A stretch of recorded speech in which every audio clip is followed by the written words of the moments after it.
대한민국이 공식적으로 SLBM 능력을 확보했다고 발표하자 워싱턴, 베이징, 도쿄, 모스크바까지 동시에 충격이 휩싸였죠. 불과 수십 년 전만 해도 한국이 이런 최상위 전략 자산을 보유할 거라 상상한 사람은 거의 없었습니다. 그런데 이제 현실이 되었습니다. SLBM은 단순한 미사일이 아닙니다.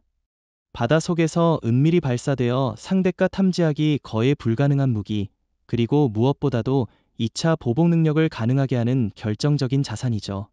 미국, 러시아, 중국, 프랑스, 영국, 인도, 이 나라들만이 누려온 특권을 이제 대한민국이 당당히 손에 넣은 겁니다. 특히 이번 사건의 상징성은 엄청납니다. 미국 트럼프 대통령도 내부적으로는 당혹감을 감추지 못하고 있다고 하죠.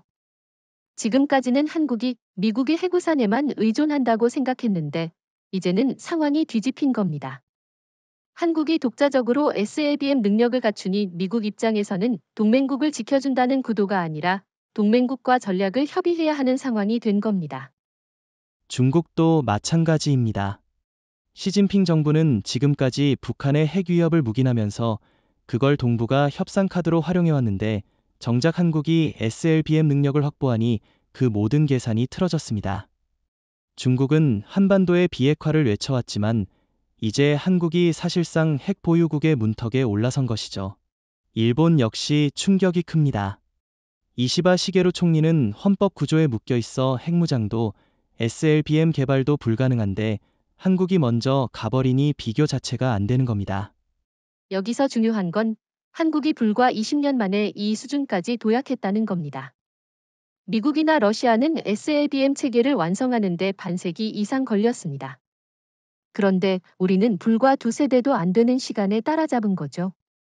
이건 단순한 군사적 쾌거가 아니라 산업적, 기술적 대도약을 보여주는 증거입니다. 저는 이 점이야말로 세계가 가장 크게 충격받은 부분이라고 봅니다. 한국은 단순히 무기를 만든 게 아닙니다. SLBM 개발 과정에서 축적된 고체 연료 로켓 엔진, 잠수함 수직 발사관, 극한 환경에서 작동하는 유도 시스템. 이 모든 게 방산뿐 아니라 우주산업, 첨단 항공산업까지 파급 효과를 미칩니다.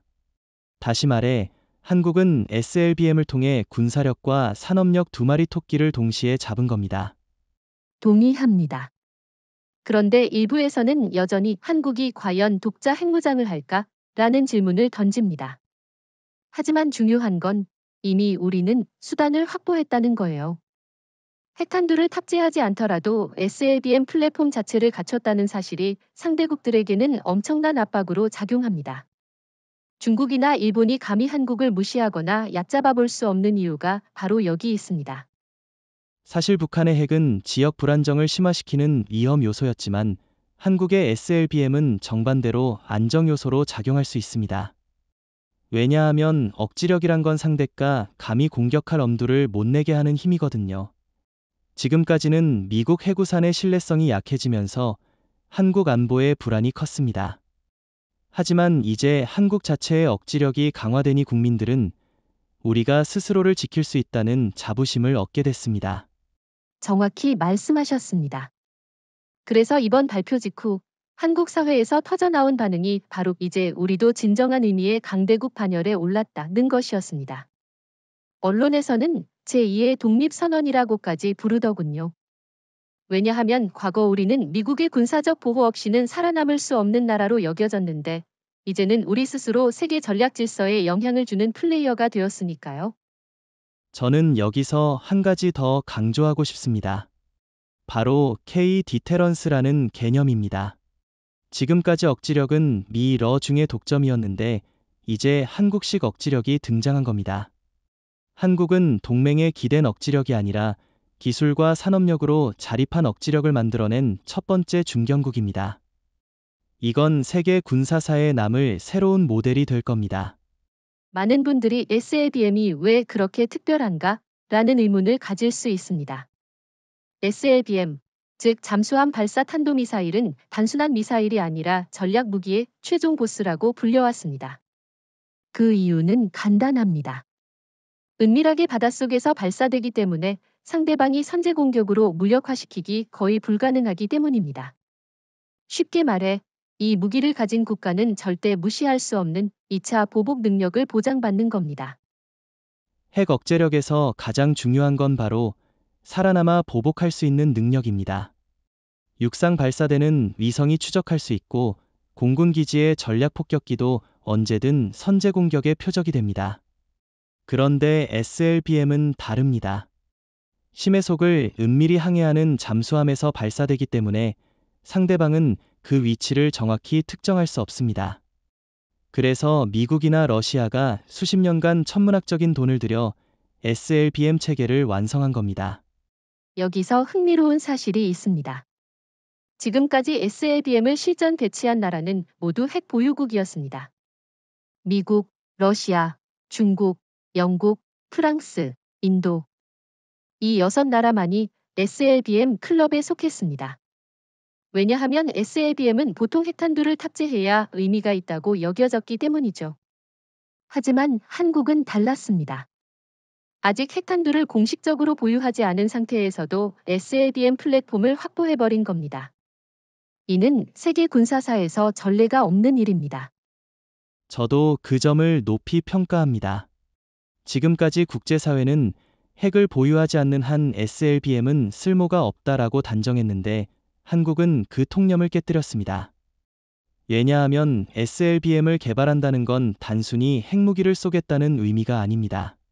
고체 연료 추진체, 극한 압력에서 작동하는 점화 시스템, 수중 발사관 기술, 미사일 유도 소프트웨어. 이 모든 첨단 기술의 집약체가 SLBM이기 때문입니다. 다시 말해 SLBM을 만들 수 있는 국가는 어떤 형태로든 전략무기 자립 능력을 가진 나라라는 뜻이죠. 여기서 질문 하나 드리고 싶습니다. 일본은 왜 못하고 있습니까? 일본은 기술 대국이라고 자부하고 우주로 위성도 쏘아 올리는데 왜 SLBM은 못 만들까요? 좋은 질문입니다. 일본이 못하는 이유는 두 가지입니다. 첫째, 헌법 구조라는 족쇄. 전수방위만 허용되어 있기 때문에 전략 억제용 무기를 개발할 법적, 정치적 명분이 없습니다. 둘째, 미국의 통제. 일본은 핵도 SLBM도 모두 워싱턴의 허락 없이는 접근조차 불가능합니다. 그러니까 겉으로는 첨단 기술 강국처럼 보여도 실제로는 전략적 무기 체계에서 완전히 배제된 나라입니다. 반면 한국은 미국과의 동맹 관계 속에서도 독자적 연구 개발을 꾸준히 진행했고 결국 결실을 본 겁니다. 그렇죠. 저는 또 하나 강조하고 싶은 부분이 있습니다. SLBM은 단순한 군사 기술이 아니라 국가의 신분증 같은 겁니다. 국제사회에서 SLBM을 보유했다는 건 곧바로 강대국 반열에 올랐다는 증명입니다. 왜냐하면 SLBM은 단순히 만들고 싶은 나라가 만든다고 되는 무기가 아니기 때문이죠. 천문학적인 자본, 수십 년간의 기술 축적, 안정적인 산업 기반이 있어야 가능한 프로젝트입니다. 한국이 불과 20년 만에 이걸 실현했다는 건 그 자체로 산업력, 기술력 종합 점수에서 세계 최상위권에 도달했음을 보여줍니다. 이제 국제사회는 인정할 수밖에 없습니다. 한국은 단순한 수입 무기국이 아니라 전략 무기까지 독자 개발하는 자립 국가입니다. 워싱턴, 베이징, 도쿄가 동시에 충격에 빠진 이유가 바로 이것이죠. 미국은 동맹의 독자 무장을 불편해하고 중국은 패권 전략에 균열이 생겼고 일본은 그저 부러워할 뿐 아무것도 못합니다. 이제 본격적으로 2차 보복 능력, 즉 세컨드 스트라이크 케이퍼빌러티에 대해 이야기해 보겠습니다. 사실 핵무기의 위력은 단순히 폭발력에서 오는 것이 아닙니다. 핵을 가진 나라가 진정한 강대국으로 인정받는 기준은 바로 선제 공격을 당하더라도 반드시 살아남아 반격할 수 있는 능력, 다시 말해 2차 보복 능력을 갖췄느냐에 달려 있습니다. 그래서 SLBM이 전략무기 중에서도 최정점에 위치하는 겁니다. 가령 미국이나 러시아를 보십시오. 이 나라들이 핵강국으로 불리는 이유는 단순히 수천 기의 핵탄두를 보유해서가 아니라 어디서든 살아남아 반격할 수 있는 SLBM 체계를 이미 수십 년 전부터 완비했기 때문입니다. 지상 기지나 공군 폭격기는 첫 타격에 무력화될 수 있지만 심해 속에서 움직이는 핵잠수함과 SLBM은 탐지조차 어렵습니다. 결국 2차 보복 능력이야말로 강대국 지위를 보증하는 진짜 힘인 셈이죠. 그런데 한국이 이번에 보여준 건 바로 이 영역에 발을 들였다는 사실입니다. 아직 핵탄두를 공식적으로 탑재하지 않았더라도 SLBM 발사 플랫폼을 실전 운용할 수 있다는 점 자체가 잠재적 2차 보복 능력을 확보했다는 의미입니다. 워싱턴, 베이징, 도쿄가 충격을 받은 이유는 단순히 한국이 신형 미사일을 개발했기 때문이 아닙니다. 이제 한국은 그 어떤 선제 공격에도 결코 무릎 꿇지 않을 수 있다는 메시지를 보냈기 때문이죠. 여기서 흥미로운 비교를 해보겠습니다. 인도는 핵보유국이지만 오랫동안 SLBM 능력을 확보하지 못했기 때문에 사실상 제한된 강대국이라는 평가를 받아왔습니다. 반면 한국은 아직 핵보유를 선언하지 않았음에도 불구하고 SLBM 플랫폼을 확보함으로써 전략적으로는 이미 인도와 어깨를 나란히 하거나 그 이상이라는 평가까지 나옵니다. 이건 군사 전문가들 사이에서조차 큰 화제입니다. 그리고 또 하나 중요한 점은 심리적 효과입니다. 2차 보복 능력은 단순한 군사력의 문제를 넘어 상대방 지도자들에게 엄청난 압박을 줍니다. 중국의 시진핑이나 일본의 이시바 총리가 한국의 SLBM 소식을 접했을 때 가장 먼저 떠올렸을 생각은 무엇일까요? 우리가 한국을 먼저 공격한다고 해도 그 보복에서 결코 살아남지 못할 수 있다. 바로 이 두려움이 억지력의 본질입니다. 북한의 경우를 보더라도 알 수 있습니다. 북한은 수차례 핵실험을 통해 세계를 위협했지만 사실상 2차 보복 능력은 전혀 없습니다. 그들의 미사일 발사대나 핵시설은 위성이 다 감시하고 있고 미국이나 한국의 선제 타격에 무력화될 가능성이 큽니다. 하지만 한국은 이제 달라졌습니다. KSS-3 잠수함에서 발사되는 SLBM은 상대가 어디서도 방심할 수 없게 만듭니다. 이 차이가 바로 진짜 억지력의 기준입니다. 결국 요약하면 이겁니다. 2차 보복 능력을 확보한다는 건 단순히 무기를 보유하는 게 아니라 국가의 지위를 바꾸는 겁니다. 지금까지 미국과 러시아가 슈퍼파워라는 타이틀을 유지할 수 있었던 것도 SLBM 덕분이었고 중국이 강대국 대우를 받는 이유도 SLBM 체계를 완비했기 때문입니다. 이제 한국이 그 문턱에 올라섰습니다. 그리고 저는 이 부분에서 한국의 성취가 더욱 빛난다고 생각합니다. 우리는 인구나 영토, 자원에서 미국이나 러시아, 중국에 비해 턱없이 작습니다. 그런데도 불과 20년 만에 그들만의 특권 영역으로 불리던 SLBM 체계를 구축했습니다. 이건 기적이라는 표현 말고는 달리 설명할 길이 없습니다. 그래서 국민들도 자부심을 느끼는 거죠. 이제 우리도 어떤 상황에서도 반드시 보복할 수 있는 나라가 되었다. SLBM 자체가 아무리 강력하다고 해도 발사 플랫폼이 부실하다면 무용지물입니다.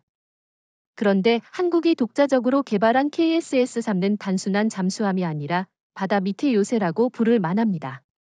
특히 배치 2와 배치 3로 이어지는 개량 과정은 한국이 어떻게 전략 잠수함 기술을 빠르게 내재화했는지를 잘 보여줍니다. KSS-3는 배수량 3,000에서 4,000톤급으로 시작했지만 지금은 사실상 준전략급 잠수함으로 평가됩니다. 가장 주목할 점은 수직 발사관, VLS입니다. 미국 오하이오급이나 러시아 보레급처럼 대형 핵잠수함에만 있던 기능을 한국이 디젤 전기 추진 기반 잠수함에 탑재한 겁니다. 이건 세계적으로도 거의 사례가 없죠. 특히 KSS-3 배치 2에서는 수직 발사관의 수가 늘어나 SLBM 운용 능력이 본격화되었습니다. 여기서 일본과 중국과 비교해 보겠습니다. 일본은 이즈모급 항모를 개조해 F-35B를 올리면서 해군력을 과시하려 하지만 정작 SLBM 발사 능력이 있는 잠수함은 전혀 없습니다. 중국은 원자력 잠수함을 많이 찍어내고 있지만 소음 문제가 심각해서 미국이나 일본 심지어 한국의 초계기에 쉽게 탐지됩니다. 반면 한국의 KSS-3는 최신 스텔스 설계를 적용해 소음 수준을 크게 줄였고 연료전지 AIP 시스템을 통해 장기간 잠악 능력을 갖췄습니다. 다시 말해, 바닷속에서 SLBM을 발사할 수 있는 완벽한 은신처를 확보한 셈이죠. 그리고 기술적 디테일을 보더라도 한국의 강점은 분명합니다. KSS-3는 국산 소나 체계, 전투 관리 시스템, 자체 설계 추진체를 탑재했습니다. 과거에는 이런 시스템을 전부 외국에서 들여와야 했지만 이제는 거의 80% 이상을 국산화한 겁니다. 이런 독자적 기술력 덕분에 미국이나 독일의 기술 통제를 벗어나 자유롭게 SLBM 통합이 가능해졌습니다. 쉽게 말해 워싱턴이 허락하지 않아도 한국은 자체적으로 전략 잠수함 체계를 운용할 수 있다는 거죠. 저는 여기서 또 하나 짚고 싶습니다. 바로 지리적 조건입니다. 한국은 삼면이 바다로 둘러싸여 있습니다. 동해, 서해, 남해 어느 곳에서든 잠수함이 은밀히 활동할 수 있고, 특히 동해는 수심이 깊어 SLBM 운용에 최적화된 해역입니다. 반면 일본은 미군과 공유되는 해역에 의존해야 하고, 중국은 연안이 얕아서 전략 잠수함을 배치하기 어렵습니다. 결국 KSS-3는 단순한 무기가 아니라 한국 지형에 맞는 맞춤형 전략 플랫폼인 셈이죠. 동의합니다. 그리고 무엇보다 KSS-3는 단순히 방어용이 아닙니다. 상대국 입장에서는 한국 잠수함이 어디 있는지 알 수 없다는 불안감이 가장 큰 압박입니다. 가령 시진핑 주석이 대만 문제를 두고 무리수를 두려해도 머릿속에는 항상 동해 어딘가에서 SLBM을 싣고 대기 중인 한국 잠수함의 그림자가 떠오를 겁니다. 일본 역시 마찬가지죠. 도쿄가 아무리 군사대국을 꿈꿔도 KSS-3 같은 플랫폼이 없는 한 전략 억지력에서 한국을 따라올 수 없습니다. 바로 그겁니다. 사실 미국도 지금 한국의 KSS-3를 주시하고 있습니다. 트럼프 대통령이 공개적으로는 강력한 동맹을 말하면서도 속으로는 불편해하는 이유가 여기에 있습니다. 미국은 그동안 SLBM 기술을 동맹에게 공유한 적이 없습니다. 그런데 한국은 스스로 길을 열어버렸습니다. 이건 미국의 전통적 군사 우위 구조에 균열을 일으키는 사건입니다. KSS-3는 단순한 잠수함이 아니라 한국판 전략 핵잠수함으로 진화할 수 있는 토대입니다. 이제 한국은 언제든 원자력 추진 체계를 추가하거나 더 대형화된 배치 3 모델로 확장할 수 있습니다. 결국 이 플랫폼은 한국이 바다에서의 2차 보복 능력을 제도적으로 완성하는 디딤돌이 되는 겁니다. 솔직히 말해 미국이나 러시아가 SLBM 체계를 완성하는 데 반세기 이상 걸렸습니다. 중국도 수십 년간 시행착오 끝에 겨우 안정적인 SLBM 발사를 할 수 있게 된 겁니다. 그런데 한국은 불과 두세 대, 20년 남짓한 시간에 이 수준까지 도달했습니다. 이건 단순한 군사적 성취가 아니라 세계 전략 무기사에서 기적이라고 불러도 손색이 없는 사건입니다. 저는 그 이유를 크게 세 가지로 봅니다. 첫째, 집중 투자. 한국은 필요 없는 곳에 돈을 흩뿌리지 않았습니다. 딱 필요한 기술, 즉 고체 연료 로켓, 수직 발사관, 잠수함 은밀성 강화에 국가적 자원을 집중했습니다. 둘째, 민군 협력. 방산 기업과 민간 첨단 기업이 유기적으로 협력하면서 개발 속도를 높였습니다. 셋째, 이기의식. 북한 핵 미사일 위협과 중국, 일본의 군사 확장이 한국 사회 전체를 각성시켰습니다.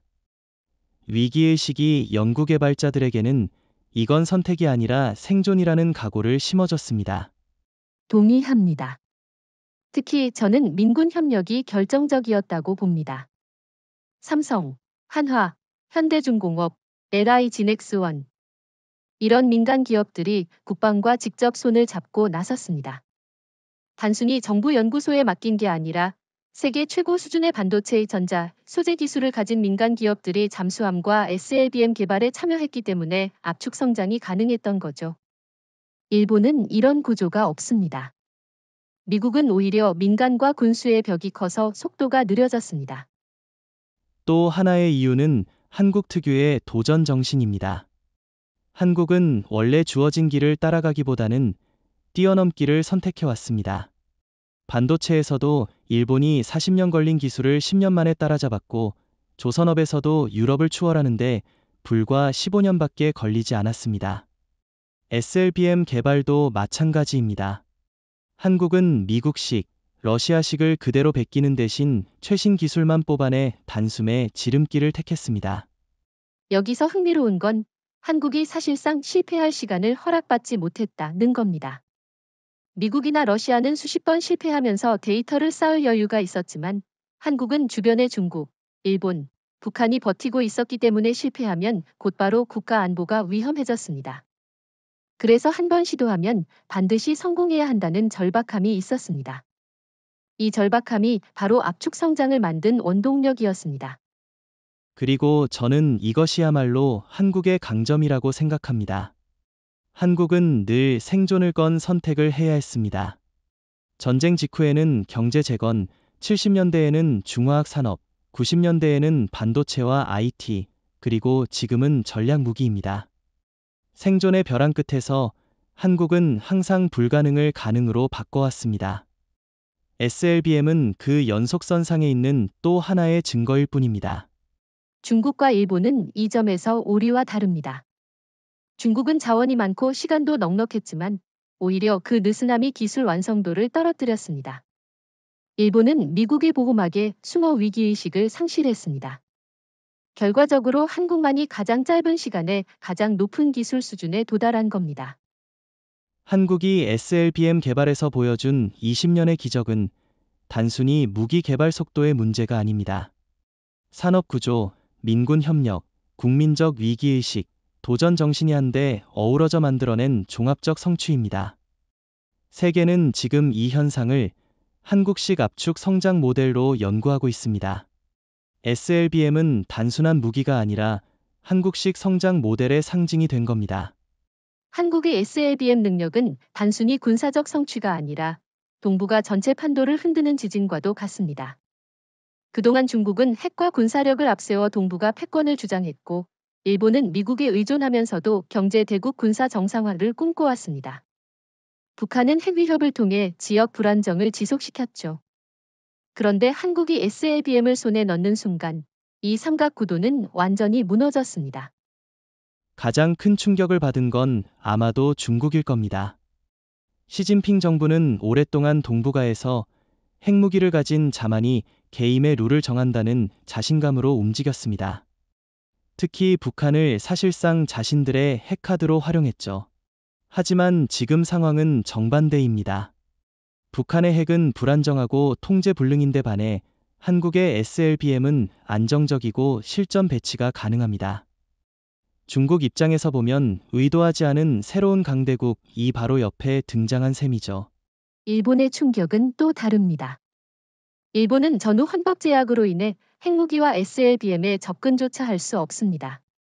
대신 항모개조나 F-35B 도입 같은 눈에 보이는 전력 강화에 집착했지만 전략적 억지력이라는 차원에서는 한국에 완전히 밀려버렸습니다.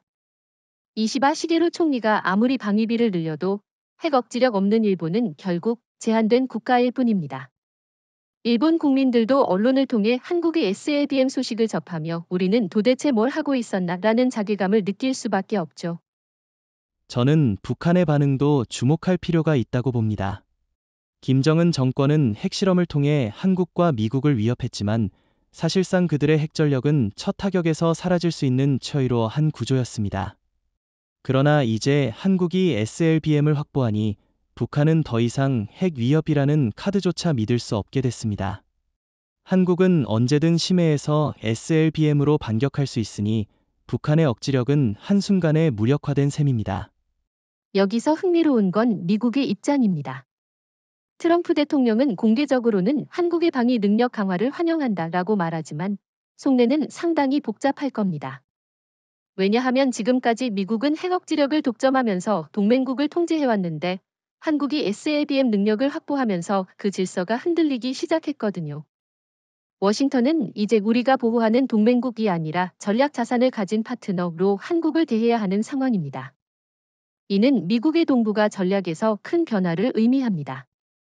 정리하자면 한국의 SLBM 공개는 동북아에서 새로운 균형을 만들어냈습니다. 과거에는 미국, 중국, 일본, 북한이 중심축이었지만 이제 한국이 그 축의 중심으로 올라선 겁니다.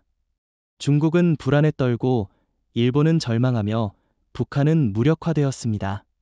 반대로 한국은 자주적 억지력을 확보하면서 진정한 의미의 전략 강국이 된 겁니다.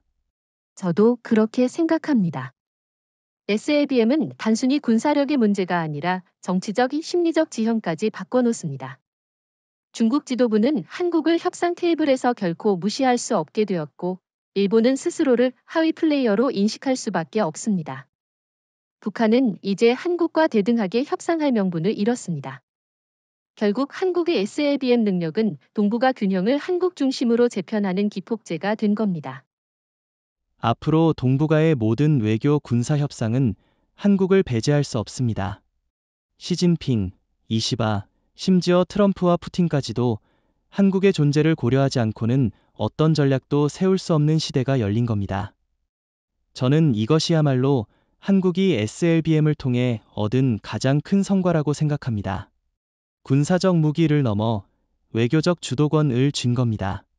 한국의 SLBM 공개는 워싱턴에 가장 큰 충격을 안겨줬습니다. 왜냐하면 미국은 지난 수십 년간 동맹 관리의 핵심을 핵억지력 독점으로 삼아왔기 때문입니다. 동맹국들이 미국의 해구산을 믿고 따라오도록 만드는 것이 미군 주둔과 군사동맹의 근간이었는데 한국이 SLBM 능력을 갖춘 순간 이 구도가 무너져버린 겁니다. 트럼프 대통령은 겉으로는 강력한 동맹, 환영한다 라는 식으로 발언했지만 속내는 복잡할 수밖에 없습니다. 왜냐하면 지금까지는 한국을 방어해주는 대가로 방위비 분담금을 요구하고 무기 판매를 통해 경제적 이득을 챙겨왔는데 이제는 상황이 역전됐거든요. 한국은 SLBM이라는 전략 자산을 확보함으로써 사실상 미국의 통제 바깥으로 나가버린 겁니다. 저는 특히 미 국방부와 CIA의 반응이 흥미롭다고 봅니다. 내부 보고서에서 한국은 더 이상 단순한 동맹이 아니다. 전략 무기를 독자 보유한 새로운 플레이어다라는 평가가 나왔다는 이야기가 들립니다. 미국은 지금까지 일본을 모범 동맹으로, 한국을 의존적 동맹으로 분류했는데 이제는 그 구분이 완전히 뒤집혔습니다. 일본은 여전히 미국의 승인 없이는 아무것도 못하지만 한국은 SLBM을 기반으로 독자적 전략을 짤 수 있게 되었으니까요. 워싱턴은 지금 혼란스러울 겁니다. 한국을 계속 보호해야 할 동맹으로 볼 것인가, 아니면 대등한 핵심 파트너로 격상해야 할 것인가. 트럼프 대통령은 본능적으로 통제를 원할 것이고, 국방부는 현실적으로 협력을 선택할 겁니다. 하지만 어느 쪽이든 미국은 더 이상 한국을 마음대로 흔들 수 없다는 사실만은 분명해졌습니다. 또 하나 주목할 건 미국 내 여론입니다.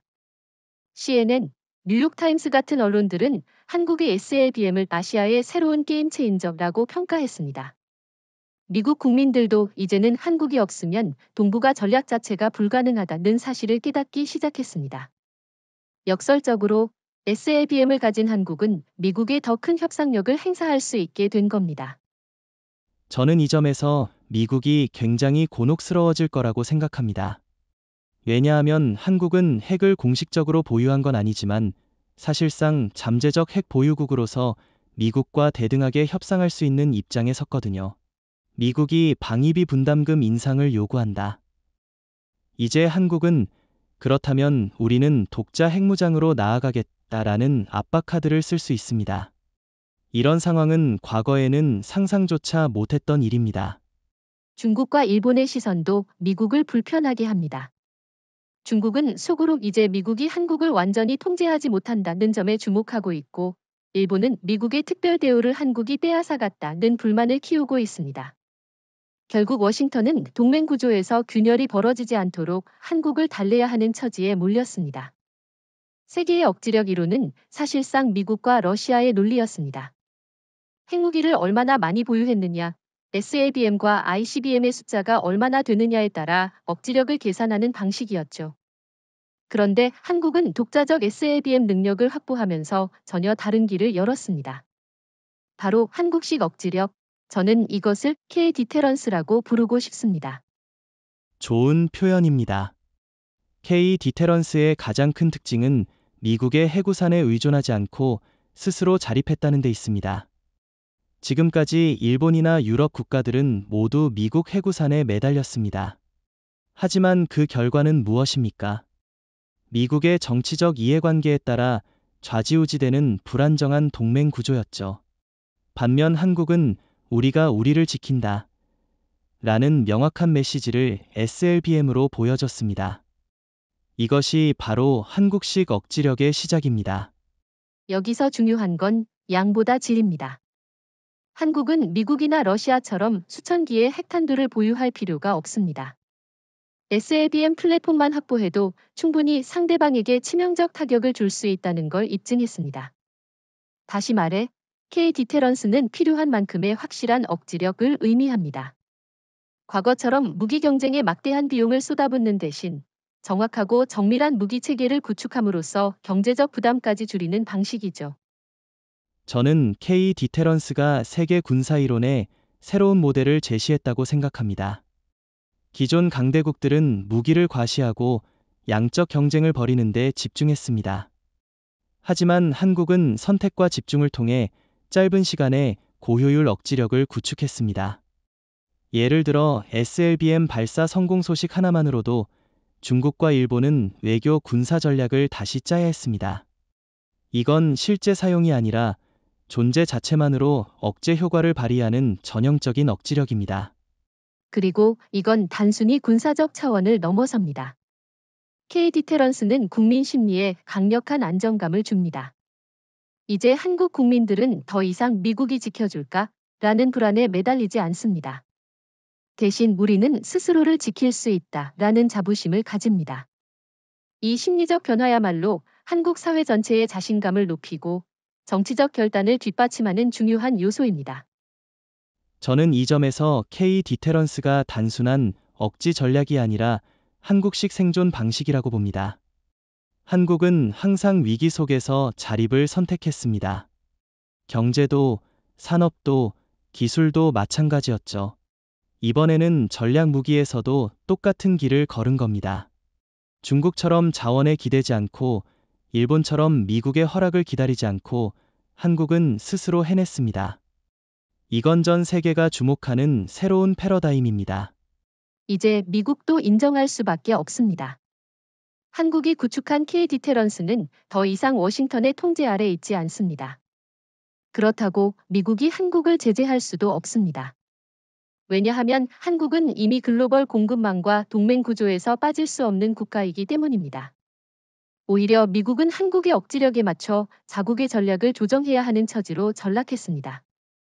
사실 그날 발표 직후 한국 사회는 말 그대로 전율에 가까운 분위기였습니다. 언론은 일제히 제2의 독립선언이라고 표현했고 국민들은 거리에서 환호하며 이제 우리도 스스로를 지킬 수 있다는 자부심을 드러냈습니다. 그동안 해구산 신뢰성 논란 때문에 불안했던 여론이 단숨에 자신감으로 바뀐 겁니다. 특히 연령대가 높은 국민일수록 감회가 남달랐습니다. 1950년대 전쟁을 겪었던 세대, 70에서 80년대 냉전을 버텨온 세대에게 SLBM은 단순한 무기가 아니라 역사의 복권처럼 느껴졌습니다. 미국에게 의존해온 불안한 동맹의 기억이 많았던 분들에게는 이번 공개가 우리가 드디어 주권을 되찾았다는 상징으로 다가온 겁니다. 정치권에서도 반응이 폭발적이었습니다. 여야를 막론하고 국회는 박수를 보냈습니다. 대통령 이재명은 이제 대한민국은 스스로의 안보를 책임질 수 있는 시대에 들어섰다라고 선언했고 심지어 야당 의원들조차 이건 정권의 성과가 아니라 국가 전체의 성취라고 평가했습니다. 그만큼 SLBM은 정치적 이슈를 넘어선 국가적 합의의 상징이 된 겁니다. 저는 이 점에서 한국 사회의 단합력이 다시 한번 드러났다고 생각합니다. 사실 그동안 안보 문제를 두고 진보와 보수가 끊임없이 갈등해왔습니다. 그러나 이번 SLBM 공개 앞에서는 누구도 이의를 제기하지 못했습니다. 진보 진영은 자주 국방의 완성을 봤다고 환영했고 보수 진영은 강력한 억지력을 확보했다고 만족했습니다. 이렇게 진보, 보수 모두가 환영하는 안보 이슈는 한국 현대사에서 거의 처음 있는 일입니다. 국민 정서도 크게 변했습니다. 과거에는 우리가 미국 없이 살아남을 수 있을까? 라는 의문이 지배적이었지만 이제는 우리가 미국을 설득할 필요가 있을까? 라는 자신감이 생겼습니다. 심지어 한 여론조사에서는 한국이 독자 핵무장을 추진해야 한다는 응답이 70%를 넘어섰습니다. SLBM 공개가 국민에게 안겨준 심리적 효과가 얼마나 강력한지 보여주는 지표죠. 여기에 더해 군 내부 사기도 폭발적으로 올랐습니다. 지금까지 한국군은 첨단 재래식 무기에는 자신감이 있었지만 전략 무기에서는 늘 우리는 미국 뒤에 있다는 열등감이 있었습니다. 그러나 이제는 다릅니다. 해군 장병들이 직접 운용하는 KSS-3화 SLBM은 우리가 세계 전략 질서를 바꾸는 주역이라는 자부심을 줍니다. 이 자부심이 앞으로 군 조직 전체를 더 강하게 결속시킬 겁니다. 반대로 일본과 중국의 반응을 접한 국민 정서는 더욱 고조되었습니다. 일본 언론은 한국의 군사적 우위가 현실화됐다라며 충격을 감추지 못했고, 중국은 지역 불안정을 심화시킨다라고 비난했지만 이 모든 발언이 오히려 국민들에게 우리가 제대로 한 길을 가고 있다라는 확신을 줬습니다. 국민들은 이제 한국을 단순한 피해자나 약자가 아니라 지역 균형을 주도하는 강자로 받아들이고 있습니다. 정치적 파급 효과도 큽니다. 국회에서는 SLBM 이후 국방비 증액을 정당화하는 목소리가 커졌습니다. 예산 논의에서 이제는 단순한 탱크나 전투기보다 전략무기에 투자해야 한다. 라는 주장이 설득력을 얻게 된 거죠. 게다가 SLBM은 단순한 군사적 자산이 아니라 기술 산업 파급 효과까지 있기 때문에 정치권에서도 국가 프로젝트 차원에서 적극 지원하자는 합의가 이루어졌습니다. 한국의 SLBM 공개는 사실상 일본에게 악몽이었습니다. 왜냐하면 일본은 수십 년 동안 아시아에서 군사기술 선진국이라는 자부심을 가져왔고 한국을 늘 후발주자로 여기곤 했기 때문이죠. 하지만 이제는 상황이 완전히 뒤바뀌었습니다. 한국은 SLBM을 실전 배치할 수 있는 능력을 확보했지만 일본은 헌법과 정치적 제약 때문에 그 문턱조차 밟지 못하고 있습니다. 일본은 자위대라는 이름 아래 사실상 군대는 갖고 있지만 핵무기와 전략무기 분야에서는 미국의 허락 없이는 아무것도 못합니다. 특히 헌법 구조는 일본을 완전히 묶어두고 있죠. 이시바 시게루 총리가 아무리 방위비를 GDP의 2% 이상으로 올려도 일본은 결국 SLBM 같은 전략 자산에는 접근할 수 없습니다. 한국과 일본의 차이는 바로 여기서 극명하게 드러납니다. 게다가 일본은 기술적으로도 뒤처지고 있습니다. 표면적으로는 위성, 로켓, 우주산업에서 앞선 듯 보이지만 정작 잠수함 발사 탄도미사일을 통합할 수 있는 시스템은 없습니다. SLBM은 단순히 미사일만 있다고 되는 게 아니라 잠수함의 은밀성, 수직 발사관, 고체 연료 추진, 극한 해저 환경에서의 점화 유도 시스템 등 종합적 기술력이 필요합니다. 일본은 이 중 어느 것도 독자적으로 완성하지 못했습니다. 더 큰 문제는 심리적 충격입니다. 일본 사회는 늘 한국을 경제와 기술에서 따라잡힐 수 있지만 군사력에서는 우리가 우위라고 여겨왔습니다. 그런데 이번 SLBM 공개로 그 신화가 깨져버렸습니다. 일본 언론들이 도쿄가 잠을 이룰 수 없다라는 표현을 쓴 이유가 바로 이것입니다. 국민들 사이에서도 한국은 벌써 SLBM을 운용하는데 우리는 아직도 미국 허락만 기다리고 있나? 라는 불만이 터져나오고 있습니다. 저는 또 하나 짚고 싶은 게 있습니다. 일본은 그동안 미국과의 특별한 군사관계를 내세워 아시아에서 영향력을 유지해왔습니다. 그런데 한국이 독자적으로 SLBM 능력을 갖추자 일본의 전략적 위치가 크게 흔들리고 있습니다. 미국조차 이제는 일본보다 한국을 더 중요한 파트너로 대우할 수밖에 없는 상황입니다. 이는 일본에게는 굴욕 그 자체입니다. 일본은 지금 양손이 묶인 상태에서 옆집이 칼을 든 것 같은 상황입니다. 한국은 스스로 자립한 반면 일본은 여전히 워싱턴의 그림자 아래에 있습니다. 이시바 총리가 방위력 강화 구상을 발표해도 국민들은 한국을 따라잡을 수 없다는 사실을 직감합니다. 결국 일본은 군사적 자립이라는 길을 선택할 수도 없고 그렇다고 한국의 성취를 무시할 수도 없는 진퇴양난에 빠진 겁니다. 여론조사도 이를 보여줍니다. 최근 일본 내 조사에서 한국의 군사력이 일본을 추월했다라는 응답이 60%를 넘었습니다. 불과 몇 년 전만 해도 일본인들의 절반 이상이 우리는 한국보다 군사적으로 우위에 있다고 생각했는데 이제는 정반대의 결과가 나온 겁니다. 한국의 SLBM은 단순히 무기가 아니라 일본 국민의 자존심을 무너뜨린 상징입니다. 일본은 SLBM을 따라잡을 수 없습니다. 법적 제약, 기술적 한계, 그리고 국민적 불안까지 삼중고를 겪고 있습니다. 반면 한국은 짧은 시간에 전략 자산을 확보하며 일본을 멀찌감치 앞서 나갔습니다. 저는 앞으로 일본이 군사적 자존심 회복을 위해 더 무리한 군사정책을 시도할 수 있다고 봅니다. 그러나 그것은 미국의 눈치를 보며 제한적으로만 이뤄질 것이고 한국의 독자적 SLBM 능력을 결코 따라잡을 수는 없을 겁니다. 한국의 SLBM 공개가 가장 뼈아프게 다가온 나라는 일본이 아니라 중국일지도 모릅니다. 시진핑 정부가 지난 10년간 주장해온 동아시아의 핵 균형 구도는 북한의 핵을 사실상 방패 삼아 유지되는 것이었습니다. 중국은 직접적으로 핵 위협을 드러내지 않으면서도 북한이 존재함으로써 한국과 일본을 압박하는 구조를 만든 셈이죠. 그런데 한국이 SLBM 능력을 확보하는 순간 이 계산은 완전히 틀어졌습니다. 중국 입장에서 가장 불편한 점은 한국의 억지력은 안정적이고 신뢰할 수 있다는 사실입니다.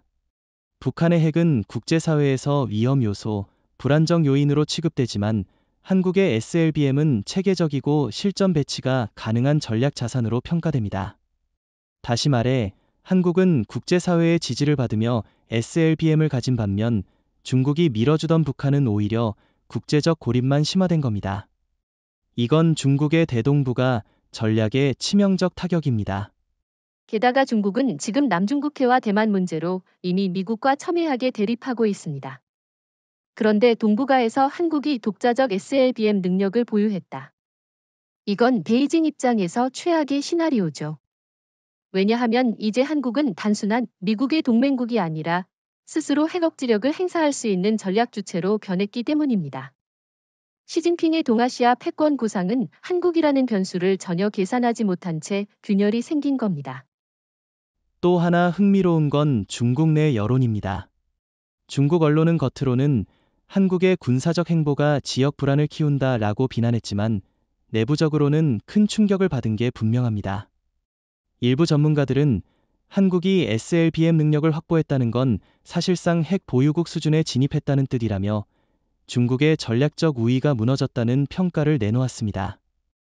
중국 국민들조차 인터넷에서 한국은 해냈는데 우리는 여전히 미국과 러시아를 따라잡지 못하나 라는 자조 섞인 글을 올리고 있습니다. 저는 중국이 SLBM을 가진 한국을 견제하기 위해 경제적 압박이나 외교적 공세를 강화할 거라고 봅니다. 이미 과거 사드, THAAD 배치 때 중국은 한국에 대한 경제 보복을 했습니다.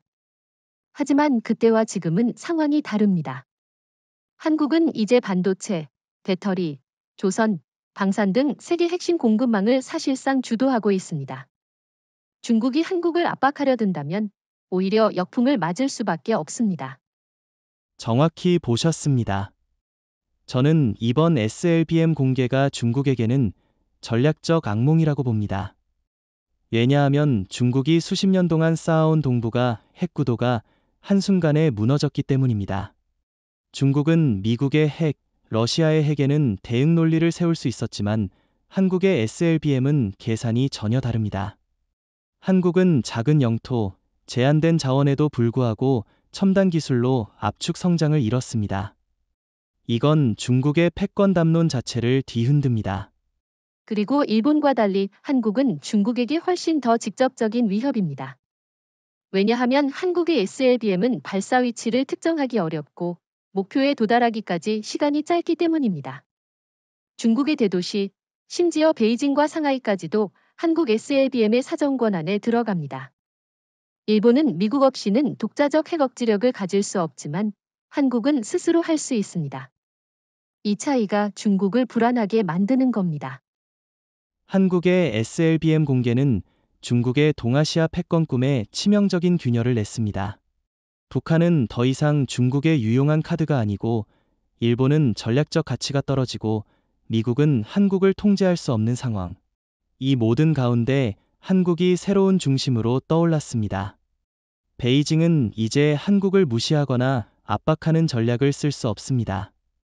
오히려 한국을 고려하지 않고는 어떤 외교 군사 계산도 성립되지 않는 시대가 열린 겁니다. 흥미로운 건 이 지역의 반응은 일본이나 중국처럼 불안과 두려움이 아니라 놀라움과 이제는 한국을 전략적 동등자로 인정해야 한다라는 인식으로 요약된다는 점입니다.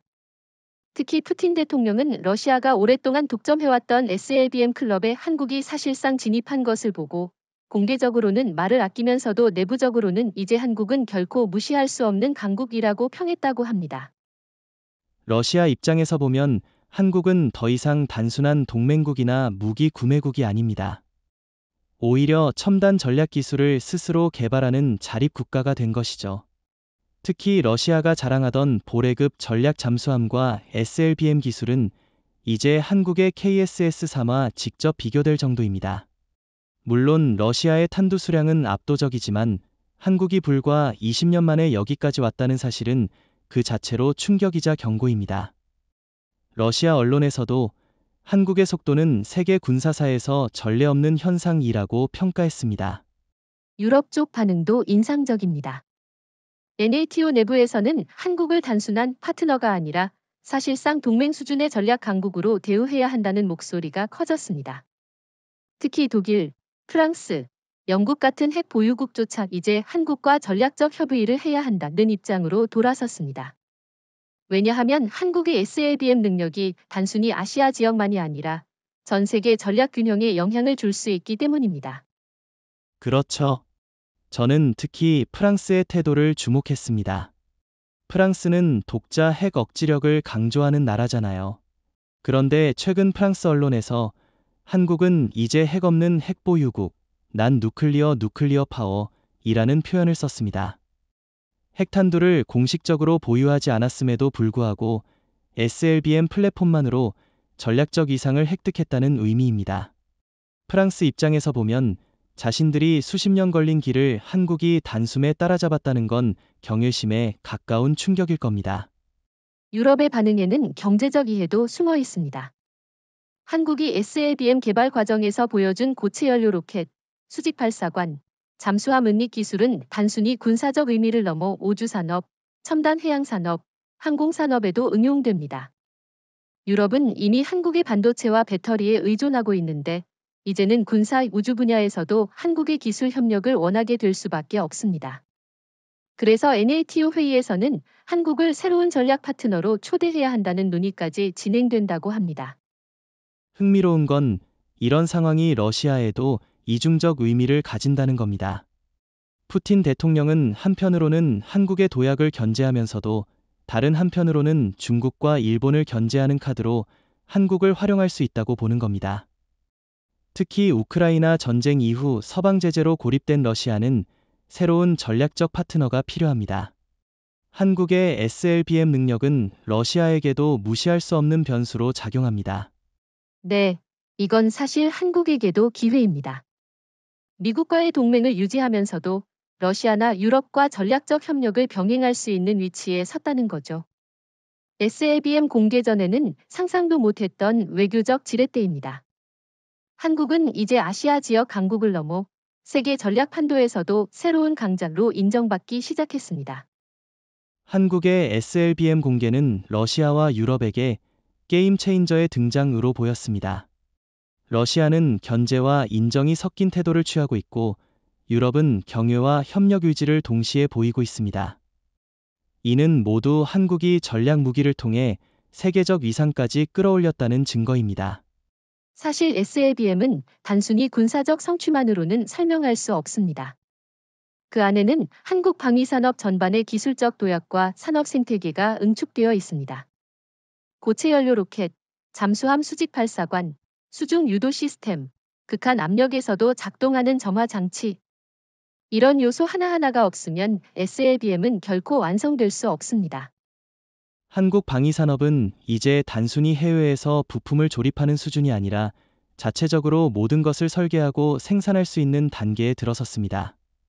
하나가 개발한 고체 연료 로켓 엔진, LI진X1의 유도 시스템, 현대중공업과 대우조선이 만든 잠수함 플랫폼, 삼성과 SK가 제공하는 반도체 센서 기술, 이 모든 것이 하나로 합쳐져 SLBM이라는 결실을 맺은 겁니다.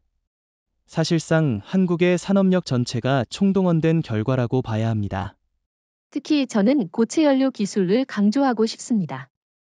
과거 한국은 액체 연료에만 의존했기 때문에 발사 준비 시간이 길고 안전성에 한계가 있었습니다.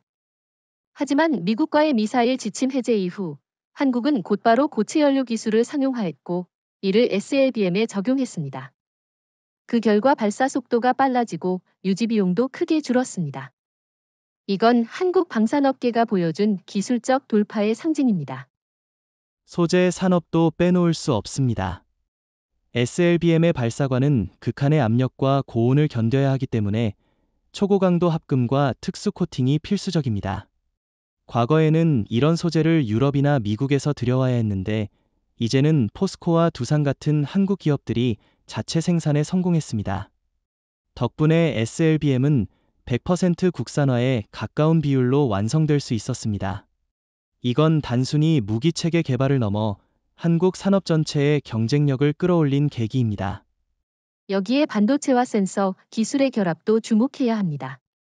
한국은 이미 세계 최고 수준의 반도체 강국인데 이 기술이 SLBM의 유도 시스템과 제어 장치에 그대로 적용되었습니다. 미사일이 수중에서 발사되어 대기권을 돌파하고 목표를 정확히 타격하기 위해서는 극도로 정밀한 센서와 반도체가 필요합니다. 한국은 민간의 반도체 기술을 군사적으로 전용하면서 세계 누구도 따라오기 어려운 정밀도를 확보했습니다. 이건 사실 일본과 중국과의 차이를 보여주는 핵심 포인트입니다.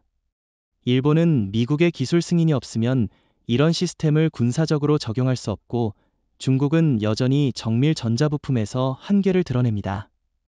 반면 한국은 민간 첨단 산업과 방위 산업을 결합하는 데 성공했죠. 이게 바로 한국 방산의 최대 강점입니다. 그리고 중요한 건 파급 효과입니다. SLBM 개발에서 축적된 기술은 우주 발사체, 극초음속 무기, 차세대 잠수함, 심지어 민간 항공우주 산업까지 이어질 수 있습니다. 예를 들어 고체 연료 로켓은 우주위성 발사에도 그대로 활용 가능하고 잠수함의 수직 발사 기술은 민간 심해 탐사에도 응용될 수 있습니다. 즉, SLBM은 단순한 무기가 아니라 한국 산업 전반을 한 단계 끌어올리는 기술 사다리 역할을 하고 있는 겁니다. 저는 한국이 이제 세계 방위산업 시장에서 새로운 표준을 제시할 거라고 생각합니다. SLBM 같은 전략 무기를 독자 개발할 수 있다는 사실은 한국이 단순히 무기를 수출하는 나라가 아니라 전체 체계를 제공할 수 있는 나라라는 걸 보여줍니다. 앞으로 유럽, 중동, 동남아 국가들이 한국을 전략 파트너로 찾을 가능성이 커졌습니다. 결국 요약하자면 SLBM은 단순히 군사적 성취가 아니라 한국 방산업의 총결산입니다. 국산화율, 민군 협력, 첨단 반도체와 소재 기술, 그리고 압축 성장. 이 모든 게 결합해서 한국을 세계 방위산업 최전선으로 끌어올렸습니다. 저는 한국의 SLBM이 전략무기이자 동시에 산업혁신의 아이콘이라고 생각합니다. 네, 동의합니다. 한국의 방산업은 SLBM을 통해 이제 세계 강대국과 어깨를 나란히 하게 되었습니다. 그리고 그 과정에서 얻어진 기술과 자신감은 앞으로 더 큰 성취로 이어질 겁니다. SLBM은 단지 무기가 아니라 한국이 가진 산업적 힘과 기술적 독립을 세계에 보여주는 증거입니다. 먼저 분명히 해야 할 것은 전술핵, 택티컬 누클리어 웨펀즈를 실제로 장전이 배치하는 문제는 단순한 군사적 선택을 넘는 정치, 외교적 폭발력을 지닌 사안이라는 점입니다. 그러나 현실 정치에서 가능성과 검토는 전혀 다른 문제입니다. 우리는 냉정하게 이 선택이 가져올 이익과 비용, 그리고 국제적 파장을 분석해야 합니다. 한국 사회 내부에서는 이미 전술핵 보유에 대한 논의가 오래전부터 있어 왔습니다. 일부 강경한 안보주의자들은 이 협이 현실화된 상황에서 전술핵은 우리 생존의 최후 보루라고 주장합니다.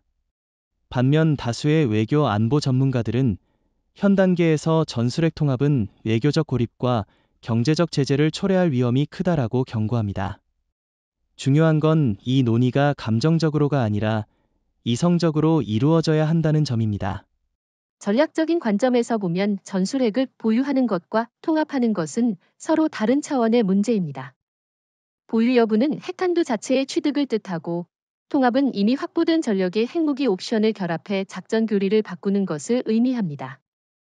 현재 공개된 한국의 SLBM 능력은 플랫폼의 확보를 의미합니다. 이 플랫폼 위에 핵탄두를 올리는 순간 국제법 이 조약 이 비확산 체제와 정면으로 충돌할 수 있습니다. 따라서 현실적 옵션은 통합 준비라는 명목으로 억지력의 신속성과 유연성을 높이는 방향이지 즉각적인 무장으로 이어지지는 않을 가능성이 큽니다. 또 한 가지 고려할 점은 동맹과 글로벌 밸런스입니다. 전술핵 통합을 시도하면 미국과의 관계가 어떻게 될지 예측해야 합니다. 미국은 전통적으로 핵 확산을 엄격히 관리해왔습니다. 한국이 독자적으로 핵탄두를 탑재하려 한다면 동맹 내 긴장이 극대화되고 심하면 미-한 관계에 균열이 생길 수 있습니다. 반대로 한국이 통합 옵션을 공언하면서 실제로는 비핵적 억지력을 강화하는 쪽으로 예교적 카드를 쓰면 미국과의 협상을 통해 더 큰 전략적 자율성을 얻을 수 있습니다. 이게 현실적 정치의 묘입니다. 경제적 측면도 무시할 수 없습니다. 한국은 반도체, 조선, 차량, 배터리 등 핵심 글로벌 공급망이 요충지입니다. 전술핵 통합 시도는 즉각적인 경제 제재, 기술 이전 중단, 금융 제재로 이어질 위험이 큽니다. 중국과 러시아만이 문제가 아닙니다. 유럽과 미국의 민간 기업들까지 제재에 연루될 수 있고 그 피해는 곧바로 국민 생활과 경제 성장으로 귀결됩니다. 따라서 비용 대비 편익을 엄밀히 계산하지 않는 한 전술핵 통합은 매우 위험한 선택입니다. 그렇다면 현실적 대안은 무엇일까요? 저는 다층적 억지력, 덴스 디테런스의 강화라고 봅니다. SLBM 플랫폼의 신뢰성과 생존성을 계속 증대시키고 사이버, 우주, 극초음속 등 비핵 전략 자산을 조합해 핵 없이도 핵과 유사한 억지 효과를 내는 것입니다. 또한 동맹 다자 협의체에서의 외교력 확대를 통해 전술핵을 가질 필요가 없다는 국제적 신뢰를 쌓는 전략이 더 효과적일 수 있습니다.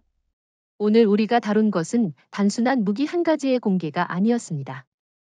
SLBM의 실전 배치는 대한민국의 국방, 외교의 산업, 정체성 전반을 뒤바꿔 놓는 사건입니다. 한 문장으로 정리하면 이렇습니다. 서울은 이제 더 이상 보호받는 쪽이 아니라 스스로 규칙을 만드는 주체가 되었다. 이 말이 주는 무게를 우리는 냉정하게 받아들여야 합니다. 구체적으로 요약하자면 세 가지 축에서 한국의 위치가 완전히 재정립되었습니다. 첫째, 군사적 자립성. KSS-3화 SLBM 플랫폼으로 생존 가능한 억지력을 확보했고, 이는 곧 외부 강대국의 선제적 압박을 억제하는 실제적 능력입니다. 둘째, 산업적 경쟁력. 고체 연료, 정밀 유도, 소재, 반도체 통합 등에서 성취를 이루며 방산을 넘어 우주, 해양, 민간 첨단 산업까지 파급 효과를 만들었습니다. 셋째, 외교적 지렛대. 미국, 중국, 일본, 러시아, 유럽 모두 한국을 전략적 파트너 혹은 고려 대상에서 배제할 수 없게 되었습니다. 여기서 중요한 점은 지위 획득이 끝이 아니라는 것입니다. 한국이 얻은 것은 기회이자 책임입니다. 전략적 자율성은 곧 더 큰 외교적 중재 능력과 더 엄격한 내부 통제, 안전 관리의 필요성을 의미합니다. 예를 들어 SLBM 플랫폼을 운영하는 것은 단순히 기술적 능력이 아니라 포괄적 안전 규범, 명확한 군사 교리, 투명한 민주적 통제 시스템을 병행해야 한다는 뜻입니다. 국민적 합의와 국제적 신뢰 없이는 어떤 군사적 진전도 지속 가능하지 않습니다. 또 하나 강조할 건 균형의 외교입니다. 한국은 이제 미국과의 동맹을 유지하되 자주성을 바탕으로 더 큰 협상력을 확보해야 합니다. 동시에 중국과의 경제적 관계를 관리하고 일본과는 안정적 지역 질서 회복을 위한 실용적 대화를 이어가야 합니다.